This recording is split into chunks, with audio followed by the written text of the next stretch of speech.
Mm. Mm.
Selamat petang, puji Tuhan kita bisa berkumpul kembali pada petang hari ini untuk sama-sama bersekutu. Kita mengucap syukur ya atas penjagaan Tuhan seminggu ini, sehingga bisa bertemu kembali. Silakan Pak Stefan. Kita berdoa. Bapa di surga, kami mengucap syukur Tuhan pada petang malam hari ini. Kami kembali berkumpul di room meeting ini dalam doa dan puasa.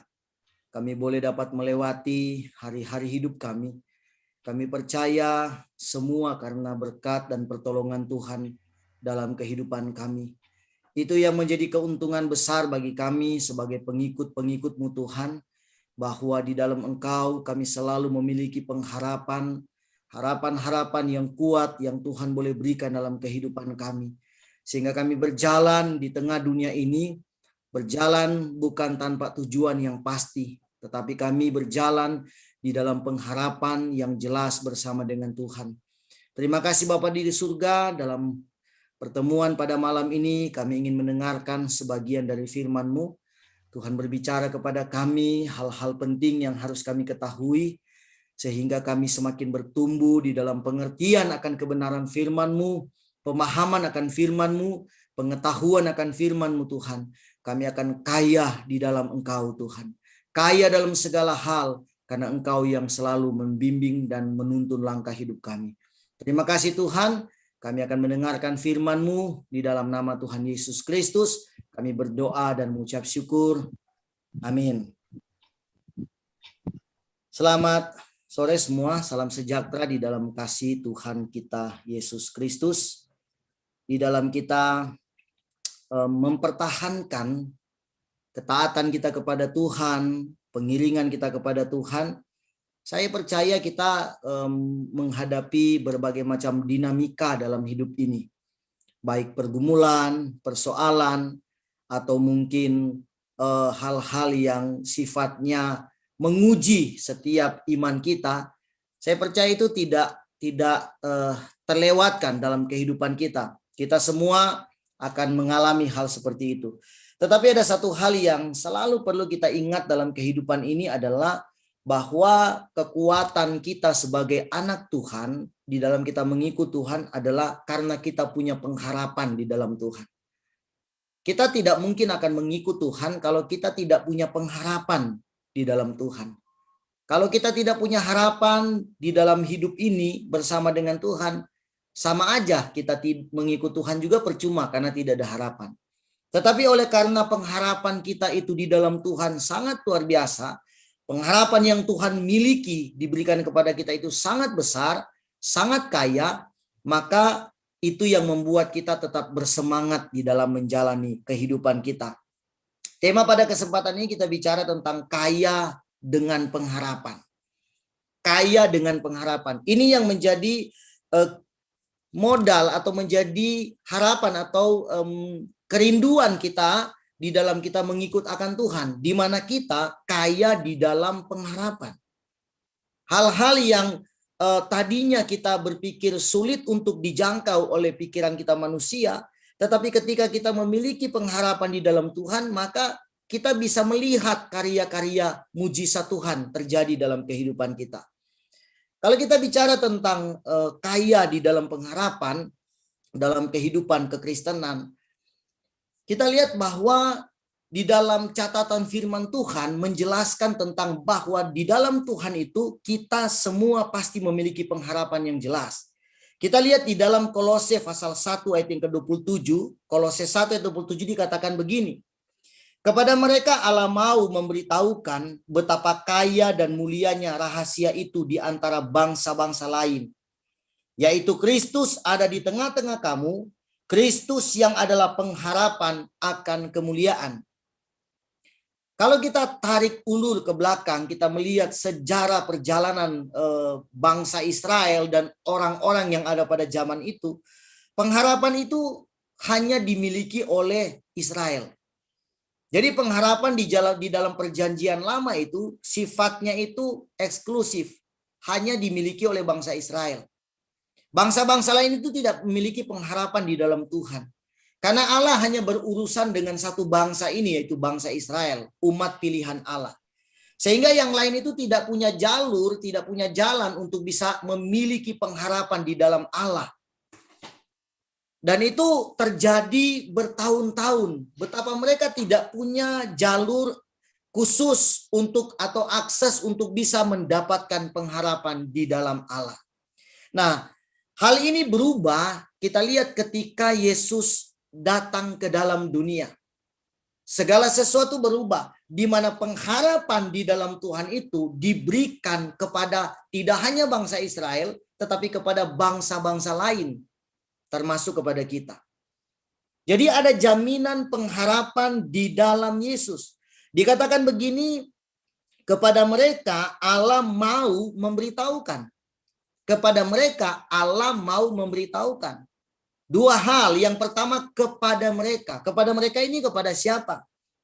Kepada mereka ini menunjuk kepada dua bagian ya, dua kelompok. Yang pertama tentunya kepada bangsa Israel. Kepada bangsa Israel Allah mau memberitahukan bahwa betapa kaya dan mulianya rahasia di antara bangsa-bangsa lain, di mana Kristus tinggal di tengah-tengah mereka dan mereka memiliki pengharapan di dalam Kristus. Jadi mau ditegaskan bahwa dia datang tidak hanya untuk bangsa Israel tetapi untuk bangsa-bangsa lain yang mau menerima Kristus sebagai Tuhan dan Juru Selamat dalam hidup mereka. Kepada mereka yang kedua ini, kelompok yang kedua adalah orang-orang yang sudah menerima Kristus. Mereka yang percaya kepada Kristus mau diberitahukan bahwa pengharapan itu tidak hanya dimiliki oleh kelompok yang percaya Yesus saja, tetapi semua orang bisa mengalami pengharapan asal mereka percaya kepada Yesus. Jadi tidak hanya khusus ya, hanya buat kita saja, yang lain tidak dapat. Asal mereka mau hidup di dalam Kristus, maka pengharapan itu akan dimiliki oleh mereka.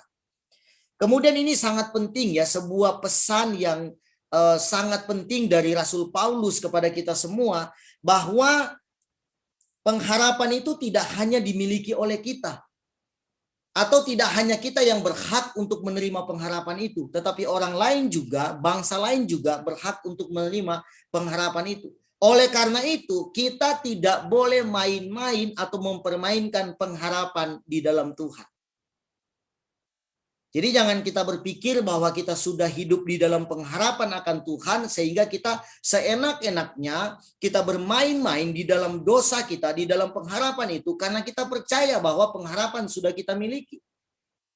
Orang lain pun bisa mendapatkannya. Jadi ini juga menjadi satu peringatan ya, perhatian buat kita bahwa jangan kita berpikir bahwa pengharapan itu hanya buat kita saja lalu tidak akan hilang. Bangsa lain akan mengalami atau menerima pengharapan itu di dalam Tuhan. Kalau mereka percaya kepada Yesus, kalau mereka mau menerima Yesus sebagai Tuhan dan Juru Selamat dalam hidup mereka, mereka mau percaya akan Tuhan dalam hidup mereka, mereka mau menerima Yesus yang datang lahir, kemudian dia mati, kemudian dia bangkit, kemudian dia terangkat ke surga, mereka percaya itu, maka mereka pun akan menerima pengharapan itu. Apalagi kita yang sudah hidup di dalam Tuhan. kita hidup di dalam pengharapan itu, kita kaya akan pengharapan itu. Jadi ketika kita menghadapi berbagai macam kesulitan dalam hidup ini, sebetulnya kita tidak perlu khawatir. Ketika kita menghadapi berbagai macam tantangan dan ujian dalam kehidupan kita, kita tidak perlu khawatir. Kenapa? Karena kita kaya di dalam pengharapan akan Tuhan. Pengharapan itu luar biasa. Pengharapan itu sangat besar dalam kehidupan kita. Dia yang menjadi fondasi yang kuat di dalam kita membangun hubungan dengan Tuhan. Kalau kita bicara pengharapan, ada dua hal sebetulnya yang menjadi perkara dalam kehidupan kita. Kenapa ada banyak orang Kristen yang seolah-olah tidak memiliki pengharapan di dalam Tuhan? Padahal hidup di dalam Tuhan. Yang pertama, karena mereka hanya terfokus kepada sesuatu yang diharapkan. Ini yang menjadi persoalan dalam kehidupan kita. Hanya terfokus kepada sesuatu yang diharapkan. Jadi kalau dia berharap ingin mendapatkan pekerjaan, dia berharap ingin mendapatkan ingin berhasil dalam usahanya, dalam pekerjaan dia, sesuatu hal yang dia harapkan, dia hanya fokus kepada itu. Sehingga orientasi iman kita bukan kepada yang memberi pengharapan, tetapi kepada yang kita harapkan. Nah, ketika apa yang kita harapkan itu dalam tanda petik seolah-olah tidak terjadi sesuai dengan apa yang kita harapkan, kita kecewa di dalam Tuhan. Jadi jangan hanya terfokus kepada apa yang kita harapkan. Membangun kekristenan, membangun iman kita tidak hanya terfokus kepada apa yang menjadi harapan kita. Tetapi yang kedua adalah bagaimana kita membangun hubungan kepada siapa yang menjadi harapan kita, yaitu Yesus Kristus. Dialah harapan itu sendiri. Pengharapan itu adalah Yesus sendiri sebagai Tuhan dan Juru Selamat dalam kehidupan kita. Dikatakan apa pengharapan itu? Kristus ada di tengah-tengah kita. Jadi Kristus ada di dalam kehidupan kita. Kita berjalan di dalam dunia ini sekali lagi bukan berjalan sendiri. Kita sudah punya iman, kita berjalan bersama dengan Tuhan. Dialah pengharapan kita yang sebenarnya. Dan dialah yang menjadi fokus dalam kehidupan kita. Bukan kepada benda yang kita harapkan, tetapi kepada Yesus sendiri yang menjadi harapan dalam kehidupan kita. Yang selalu menolong dan memberkati setiap kehidupan kita. Itu yang menjadi concern kita, perhatian kita. Nah, kalau kita memiliki Yesus dalam hidup ini sebagai sumber pengharapan, pertanyaannya adalah apa yang menjadi keuntungan kita? Ada banyak orang nggak ada untungnya punya Yesus. Hidupku sama saja.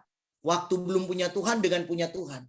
Selalu saya katakan bahwa ada yang salah di dalam dia membangun konsep pengharapan di dalam Tuhan. Apa untungnya? Yohanes 15 ayat 4 dan ayat 7. Yohanes 15 ayat 4 dan ayat 7 dikatakan begini. Tinggallah di dalam aku dan aku di dalam kamu.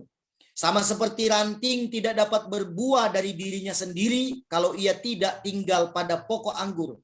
Demikian juga kamu tidak berbuah jikalau kamu tidak tinggal di dalam aku.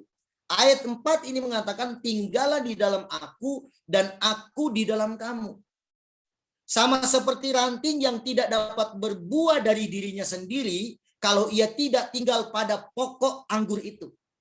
Demikian kita sebagai manusia, kita tidak akan mengalami yang namanya berbuah dalam hidup ini kalau kita tidak tinggal di dalam Tuhan.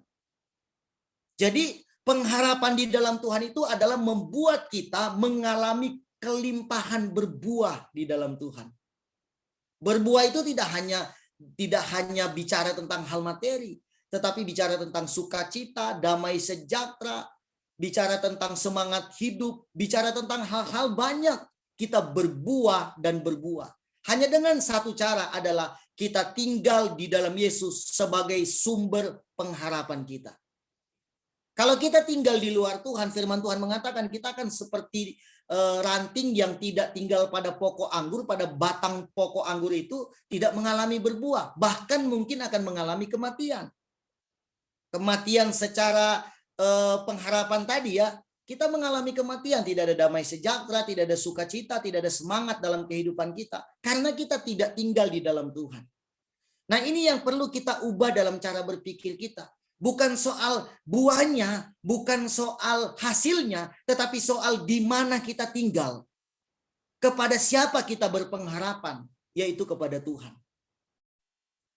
Banyak orang ketika dia sudah mendapatkan apa yang dia harapkan, ketika dia sudah memiliki apa yang dia harapkan, dia tinggalkan sumber pengharapan itu. Ini kesalahan dalam kehidupan kita. Jadi lebih fokus kepada yang dia harapkan, buah itu, bukan kepada pokok anggurnya. Padahal kalau kita tahu rahasia berkat ini adalah kalau kita menempel pada pokok anggur, pada pengharapan itu, maka kita akan menghasilkan buah yang lebat, yang banyak. Jadi jangan fokus kepada hasil, tapi pada proses kita berpengharapan di dalam Tuhan. Kalau belum berbuah, percayalah kita pasti berbuah. Karena kita tidak salah menempel, kita menempel pada pokok anggur itu. Kalau tetap tidak berbuah, nah baru kita koreksi. Kita masih menempel enggak pada sumber pengharapan itu? Kepada pokok anggur itu. Jangan-jangan kita tidak sedang menempel kepada dia. Karena itu diajarkan pada ayat yang keempat ini, kalau kita tidak tinggal di dalam dia dan dia tidak tinggal di dalam kita, maka kita tidak akan mengalami berbuah di dalam Tuhan. Buah pengharapan yang banyak. Ayat 7. Jikalau kamu tinggal di dalam aku dan firmanku tinggal di dalam kamu, perhatikan baik-baik, mintalah apa saja yang kamu kehendaki dan kamu akan menerimanya. Inilah rahasia kaya akan pengharapan di dalam Tuhan. Tidak kekurangan pengharapan di dalam Tuhan. Kalau kita tinggal di dalam Tuhan dan Tuhan tinggal di dalam kita, maka mintalah apa saja yang kita kehendaki, Tuhan akan memberikannya. Kita akan menerimanya. Ingat ya, mintalah apa yang kita kehendaki. Tuhan akan menerimanya. Tapi ingat, yang kita kehendaki tentunya selaras dengan apa yang menjadi kehendak Tuhan dalam kehidupan kita. Karena kita sudah tinggal di dalam Tuhan. Saya percaya orang yang tinggal di dalam Tuhan nggak mungkin minta yang aneh-aneh. Ya kan? Karena kita selaras. Pikiran kita sudah diubah oleh Tuhan. Cara berpikir kita sudah diubah oleh Tuhan. Sifat kita sudah diubah oleh Tuhan. Sehingga apa yang kita butuhkan, yang kita mintakan selaras dengan pikiran Tuhan. Nggak mungkin kita meminta hal-hal di luar dari apa yang Tuhan kehendaki. Jadi ada rahasia besar di sana di mana kita mengerti tentang kehendak Tuhan. Jauh ke dalam kita menanam kehidupan rohani kita adalah kita memahami tentang kehendak Tuhan. Itu ayat 4 tadi, berbuah adalah kita memahami tentang kehendak Tuhan. Bukan cuma hasil, buahnya bukan. Tetapi berbuah itu artinya kita sudah hidup di dalam pembaruan di dalam Tuhan. Pikiran kita sudah diubah, sifat kita sudah diubah, kehidupan kita diubahkan oleh Tuhan. Sumber pengharapan yang luar biasa. Jadi kalau kita tinggal di dalam Tuhan, kita akan menerima banyak berkat. Dia tidak kehabisan pengharapan. Hari-hari ini kita betul-betul butuh pengharapan di dalam Tuhan. Melewati bulan-bulan ini kelihatannya berat banget dalam kehidupan kita. Saya tahu itu, kita banyak sekali pergumulan dalam hidup ini. Mulai dari bulan kemarin sampai bulan hari ini, bulan sekarang sudah masuk di April, ya kan? Kita semakin merasakan seolah-olah kematian Tuhan itu betul-betul menempel dalam kehidupan kita. Apakah Bapak Ibu merasakan bagaimana penderitaan Yesus ketika dia mau disalib?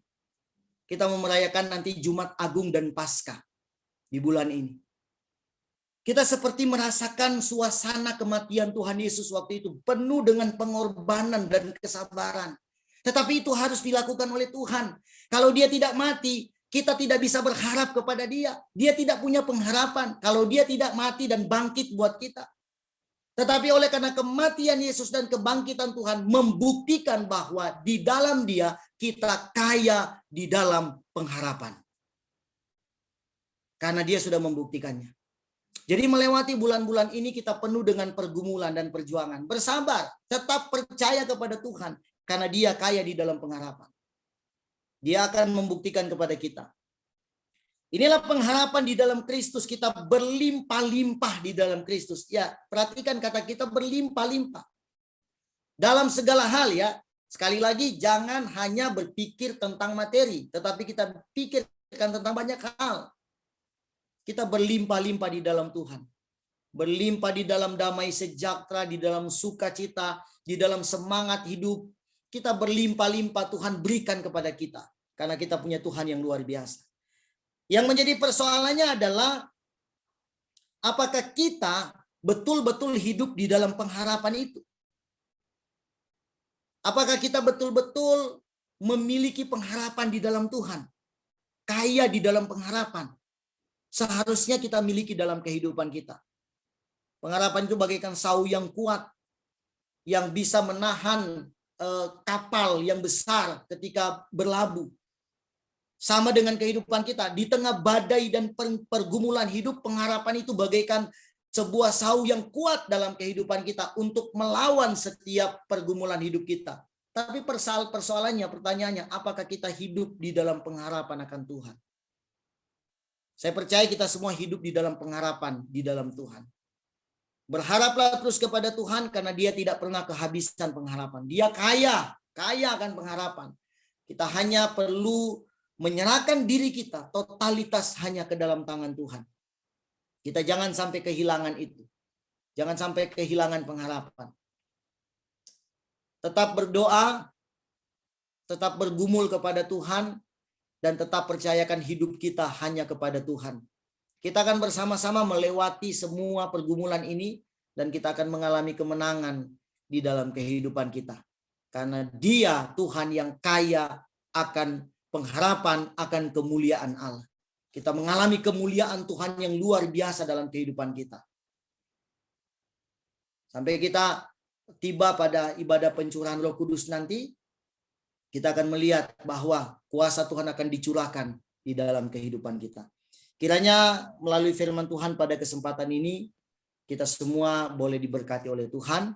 Tuhan Yesus memberkati kita semua dan kita tundukkan kepala, kita berdoa. Terima kasih Bapa di dalam surga, Tuhan Yesus Kristus yang kaya akan pengharapan, akan kemuliaan itu. Biarlah boleh tercurah di dalam kehidupan kami, dan kami boleh terus berjalan di dalam pengharapan kami kepada Tuhan.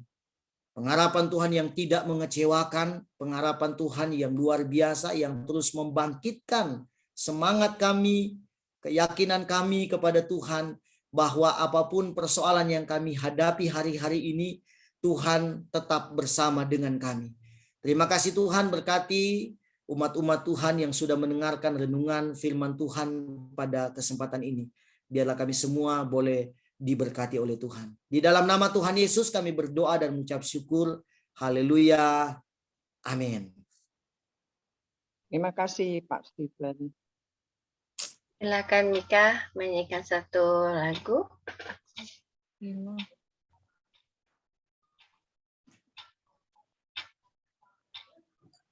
Baiklah, kita akan menyanyikan satu buah pujian yang akan menyatakan harapan kita kepada Tuhan.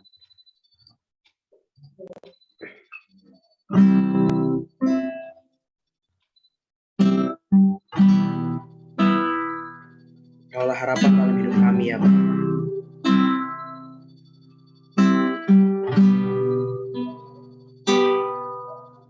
Bukan dengan kekuatanku ku dapat jalani hidupku tanpa Tuhan yang di sampingku. Ku tak mampu sendiri. Engkaulah kuatku yang menopangku. Ku pandang wajah-Mu dan berseru, pertolonganku datang dari-Mu.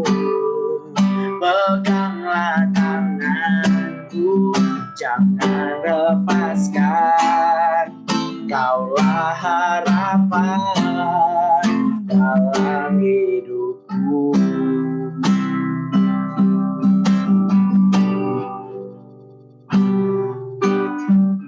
bukan dengan kekuatanku ku dapat jalani hidupku tanpa Tuhan yang bersama. Ku tak mampu sendiri, Engkaulah kuatku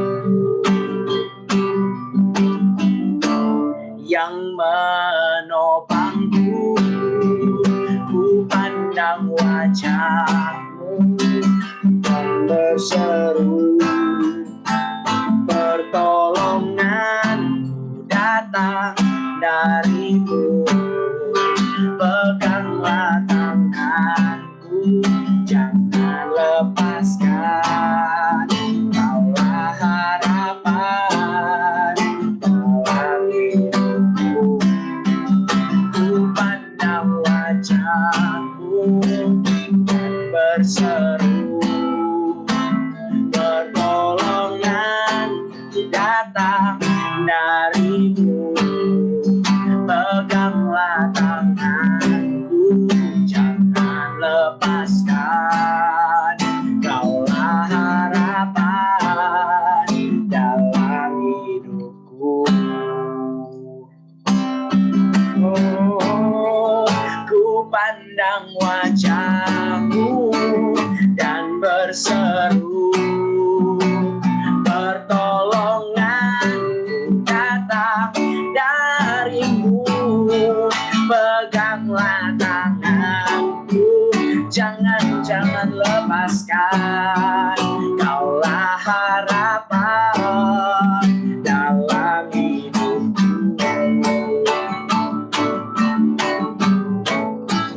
Ku pandang wajah-Mu dan berseru, pertolonganku datang dari-Mu.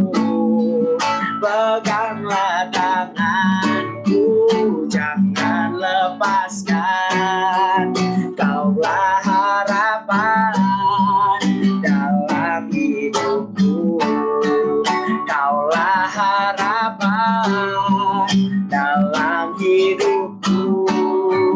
Kaulah harapan dalam hidupku.